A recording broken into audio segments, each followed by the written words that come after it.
فرمایا حدیث قدسی میں، معصوم نے فرمایا کہ خدا فرما رہا ہے، پروردگار عالم نے، معروف حدیث ہے، مکتوب عن یمین العرش ان الحسین مصباح ہدن و سفینۃ نجات، عرش کے دائیں طرف سے لکھا ہے، پروردگار عرش تیرا بائیں لکھا ہے، دائیں تیرا گھر ہے، کہیں سے بھی کہا کہ دائیں طرف سے لکھا ہے، عرش کے دائیں طرف سے لکھا ہے۔ دائیں طرف سے کیوں لکھا ہے؟ شاید وجہ یہ ہو کہ قیامت میں جب اصحاب یمین آئیں گے نا دائیں طرف والے، تو وہ حسین کے صدقے میں تو آئیں گے، وہ جو بائیں ہاتھ کی طرف ہوں گے نا، الٹے ہاتھ کی طرف، وہ ہوں گے کسی الٹے سیدھے کے ماننے والے، حسین ابن علی کے ماننے والے دائیں ہاتھ کی طرف سے آئیں گے۔ لہٰذا جہاں پر بھی یمین موجود ہے وہ تمام کی تمام چیزیں دیکھیے، اپنے دائیں ہاتھ سے اشارہ کرو، دائیں ہاتھ سے کھانا کھاؤ، دائیں ہاتھ سے منہ کو دھو، دائیں ہاتھ پہ پانی ڈالنا ہے تو دائیں ہاتھ میں لے کے بائیں ہاتھ پہ ڈالو۔ یہ تمام کی تمام فضیلتیں کیوں؟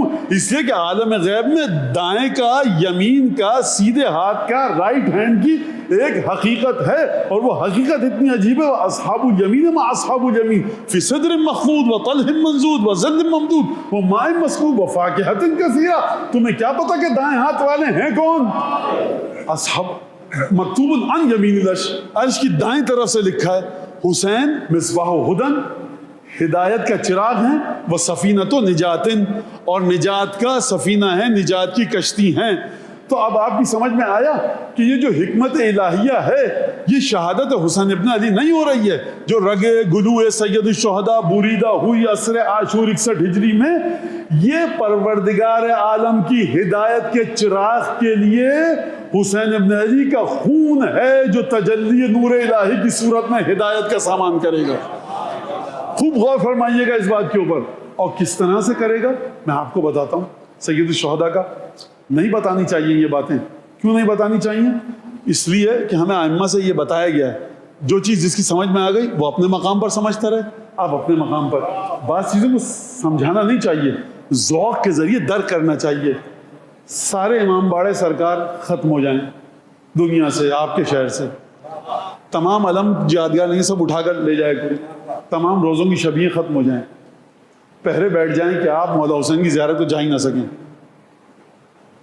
حسین چھن گئے آپ سے، نہیں، حسین ابن علی کی مصیبت آپ کے دل میں ہے۔ اسی لیے مجلس کی جب ائمہ نے ڈیفائن کیا مجلس کو، جب مجلس کے بارے میں اس کی تعریف کی، اس کا بیان کیا مجلس کیا ہے، تو مجلس یہ نہیں ہے کہ 50-100 آدمی، 2000 آدمی، مطلب مجلس سونی گئی 25 آدمی تھے، سونی اور پر رونق اور بے رونق مجلس کہنے کا اختیار صرف اور صرف اس کو ہے جو پردہ غیب میں ہے۔ ہمارا آپ کا کام پوسٹر لگا دیا، واٹس ایپ پہ چلا دیا، بقیہ سونی گئی، رونق تھی نہیں تھی۔ آپ کو کیا کہا گیا؟ منظور کے رائندہ مصابنا، جس کے سامنے ہمارے مصیبت کا ذکر کیا جائے، آنکھوں سے آنسو نکلے، ہو گئی مجلس۔ مانا وہ کچھ چاندنی دری قرینہ ہے، سلیقہ ہے، ڈھنگ سے فرش ازا بچھائیے اور خوشبو وغیرہ کیجئے، یہ نہیں کہ انسان پیر پہ پیر رکھ کر ٹی وی بھی دیکھ رہا ہے، ساتھ میں نوحہ بھی سن رہا ہے، نہیں، یہ خلاف ادب ہے، اثر کھو دے گی، وہ نوحہ اپنا اثر کھو دے گا، جس طرح سے کہ کھو چکا ہے کافی حد تک۔ آپ کیسے ہو سکتا ہے کہ بغیر ادب ہوتے ہیں، تمیز و تہذیب کے میں نوحہ سنوں؟ صاحب نوحہ اور دوسری مسموعات کے سننے میں کچھ تو فرق رکھے انسان، یہ طریقہ مختلف ہے بالکل۔ یہ صاحب آپ ہم دیکھ رہے ہیں آن لائن مجلس آ رہی ہے، پیر پہ پیر رکھ کر چائے بھی پی رہے ہیں، مصائب آئے تو پیر نیچے کرے، چائے کا کپ ہٹا دے، ایسے نہیں ہوتی مجلس، اثر ختم ہو جائے گا۔ لیکن مجلس ایسے ہوتی ہے، من ذکر عندہ مصابنا، جس کے سامنے ہمارا ذکر کیا جائے مصیبت کا، اس کی آنکھوں سے آنسو ٹپک جائیں تو اس کو فلاں فلاں تحفے ملیں گے۔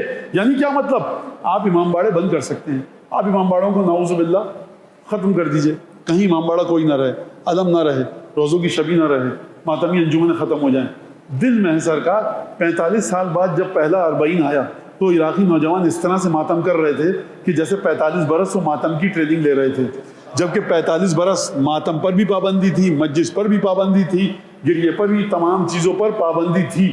تو یہ آپ سمجھیے کہ کس طرح سے یہ منتقل ہوتا ہے۔ تو غم سید الشہداء وہ ہے، حکمت الہیہ یہ ہے کہ خون حسین ابن علی کی تاثیر یہ ہے کہ عزادار حسین ابن علی جہاں جس طرح جس حال میں ہو، خداوند تبارک و تعالیٰ کی طرف سے مکمل اجازت دی گئی ہے کہ تم عزاداری کر لو۔ یہ وہ عبادت ہے کہ آنکھ سے آنسو بہا کر آپ کا دل روایت کے مطابق جناب سیدہ کے دل سے جڑ جاتا ہے. کامل الزیارات ما من عبد یبکی علی الحسین الا واسعد فاطمہ ووصل فاطمہ. کوئی شخص خدا کا بندہ ایسا نہیں ہے کہ جو حسین ابن علی پر گریا کرے مگر یہ کہ اس کا دل سیدہ کے دل سے جڑ جاتا ہے اور وہ سیدہ کی مدد کرتا ہے, سیدہ کو خوشحال کرتا ہے. کوئی ہے ایسی عبادت مجھے آپ یہ بتائیے. کہاں پر بیٹھ کر؟ امام باڑے میں 10,000 لوگوں کے ساتھ نہیں, گھر کے صحن میں, چھت پر, بورچ خانے میں بیٹھ کر, مصلے پر, ڈرائنگ روم میں, ڈائننگ روم میں, لان میں, گھاس پر, سڑک پر, فٹ پاتھ پر, بس پر, سفر کے دوران, آفس کی ٹیبل کے پیچھے. ایک دفعہ سید الشہداء یاد آئے, آنکھوں سے ٹپ ٹپ آنسو بہے, آپ کا دل جڑ گیا شہزادی کے دل سے. کتنا فاصلہ ہے سرکار. ہمیں سیکھنا پڑے گا کربلا کے تمام چیزوں کو کس کے ذریعے؟ ائمہ کی حدیثوں کے ذریعے. دوبارہ جا کر دیکھیے, چیک کیجیے کہ کس طرح سے ہم کو بتایا گیا. لہٰذا کربلا کو جو آپ نے دیکھا 61 ہجری میں, وہ آپ نے اپنی انسانی آنکھ کے ذریعے دیکھا, بشری تقاضوں کے ذریعے دیکھا. لیکن کربلا ابراہیم کی دعا کے بعد عالم ظاہر میں آئی, اور عالم باطن میں اگر جا کر دیکھیے تو سب سے پہلا جو اشاریہ اور ایما اور اندیا اور بیان اور اسکرپٹ ملتا ہے, یہ وہ اسکرپٹ ہے جو کسی قلم سے نہیں لکھا گیا. کون سی انک ہے؟ عرش کے دائیں طرف سے لکھا ہے, سیاہ یا سرخ یا سب مجھے نہیں پتا. مقام ہے لکھنے کا عرش, لکھا کس نے یہ؟